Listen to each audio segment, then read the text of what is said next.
Tak čaute, dneska vám ukážem dvíhak na sadrokartón, čo je skvelá pomôcka, hlavne pre ľudí, ktorí majú problém nájsť nejakých pomocníkov, alebo si proste chcú robiť veci sami. Tento dvíhak stojí zhruba 150 eur, link na obchod dám do popisu, tak teraz sa môžeme pozrieť na tento dvíhak detailnejšie. Tak tento stojan sa dá kompletne rozložiť na 3 časti, čiže na podstavu, ktorá sa dá zložiť ešte viac, a to tým, že dve nohy vieme zložiť v tretej, čo vám vlastne umožní prevoz aj v kufri auta. Kolieska je možné aj zabrzdiť. Na strednej časti nájdeme kľukový mechanizmus, vrátane brzdy, no a najdôležitejšia časť je podpera.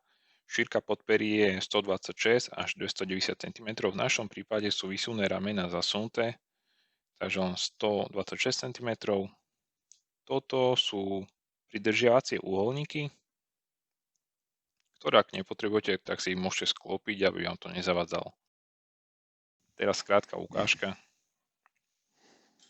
Pracovná výška je 140 až 345 cm. Na tú podperu viete dať záťaž až do hmotnosti 68 kg. Takže takto na záver. Tento zdvihák je podľa mňa skvelá vec, hlavne pre tých, ktorí chcú urobiť niečo svojpomocne. Je to mnoho lacnejšie, ako keby ste dali ten sadrokartón urobiť nejakej firme. Tá suma, čo dáte za ten zdvihák, sa mnohokrát vráti. Navyše ušetríte aj svoje sily. A potom, ak to nepotrebujete, tak to proste môžete predať.